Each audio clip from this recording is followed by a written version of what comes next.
اگر محبت کرنی ہے تو پھر اس چہرے سے محبت کریں کہ جس چہرے کے حسن کو زوال نہیں ہے، جس چہرے کو اللہ کی ذات نے دیکھا تو فرمایا اے میرے محبوب کریم صلی اللہ علیہ وآلہ وسلم والضحیٰ، کہ تیرا چہرہ اس طرح ہے جس طرح چاشت کے وقت سورج کی چمک ہوتی ہے۔ اے میرے محبوب کریم صلی اللہ علیہ وآلہ وسلم، تم جس وقت بھی زمین کے اوپر چلتے ہو فَإِنَّكَ بِأَعْيُنِنَا، تیرا چہرہ اور سراپا اتنا خوبصورت ہے کہ ہم تیرے چہرے کو محبت کے ساتھ دیکھتے رہتے ہیں۔ اے میرے محبوب قد نرا تقلب وجہک فی السماء، جب تم حالت نماز میں بھی اپنا چہرہ آسمانوں کی طرف اٹھاتے ہو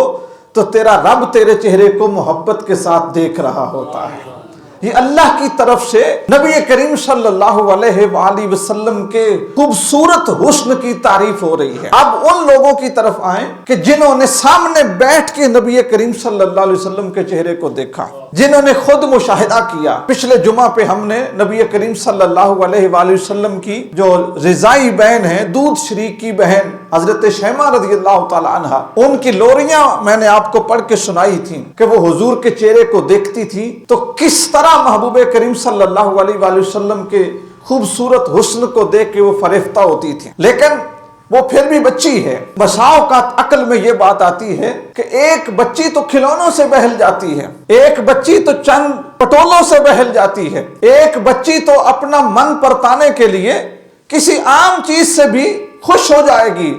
بات تو ان لوگوں کی ہو کہ وہ لوگ کہ جو حسن میں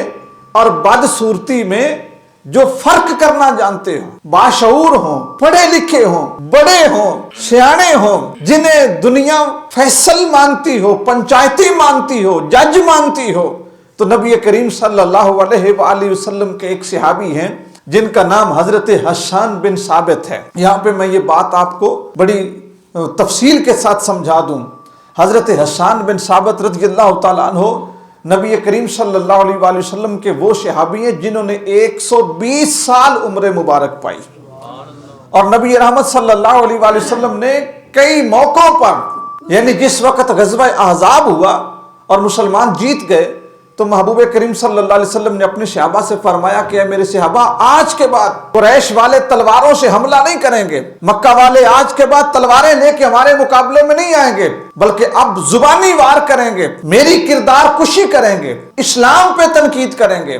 قرآن پہ تنقید کریں گے، اللہ کی شریعت پہ تنقید کریں گے۔ تم میں سے کون ہے جو اپنی زبان کے ذریعے ان کے واروں کو نکارا بنا دے؟ تو سب سے پہلے حضرت حسان بن ثابت اٹھے تھے، کہا یا رسول اللہ، اتنا اعلیٰ کلام اور اتنا خوبصورت طرز گفتار قریش والے سوچ بھی نہیں سکتے جس انداز سے میں آپ کی اور اسلام کی ترجمانی کروں گا۔ تو یہ وہ شخص ہے کہ جس کو اس وقت کے عرب بھی بلیغ مانتے تھے، فصیح مانتے تھے، سیانا مانتے تھے، کہ یہ اگر کسی کے مقابلے میں جا کے بات کرتے تو لوگ کہتے تھے کہ جو اگر حسان نے یہ بات کہی ہے تو اس بات میں وزن ہے۔ حضرت حسان بن ثابت رضی اللہ تعالی عنہ، انہوں نے نبی کریم صلی اللہ علیہ وآلہ وسلم کے چہرہ مبارکہ کو دیکھا، حضور کی شخصیت کو دیکھا تو حضور کے چہرے کو دیکھ کے پکار اٹھے، وَأَحْسَنُ مِنْكَ لَمْ تَرَ قَطُّ عَيْنِي وَأَجْمَلُ مِنْكَ لَمْ تَلِدِ النِّسَاءُ، اے مدینے کے چاند، تیرے چہرے سے خوبصورت چہرہ میری آنکھ نے دیکھا ہی نہیں ہے،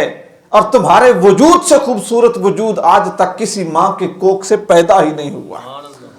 حضور کے اصحاب کہتے ہیں کہ جس وقت حضور کے حسن کی بات ہوتی تو کئی مرتبہ صحابہ ایک دوسرے کے ساتھ ڈسکس کرتے، بات چیت کرتے، تو ایک مرتبہ ایسا ہوا، ایک صحابی نے کہا کہ نبی کریم صلی اللہ علیہ وآلہ وسلم کا چہرہ مبارک اس طرح ہے جس طرح تلوار چمکتی ہے۔ تلوار کی چمک، چونکہ عرب جنگجو تھے اور تقریباً ہر وقت تلواریں چلتی رہتی تھیں، تو وہ اپنی تلواروں کو بڑا صاف شفاف کر کے رکھتے تھے، چمکا کے۔ تو دوسرے نے سنا تو اس نے کہا نہیں، حضور کا چہرہ تلوار کی طرح چمکدار نہیں تھا۔ یہ فصاحت ہے ان کی اور اپنے محبوب سے محبت ہے۔ کیوں؟ حالانکہ تلوار بھی چمکتی تھی، لیکن انہوں نے تشبیہ کیوں نہ دینے دی؟ کہا اس لیے کہ تلوار جب چمکتی ہے تو اس کی چمک آنکھوں کو بند کر دیتی ہے،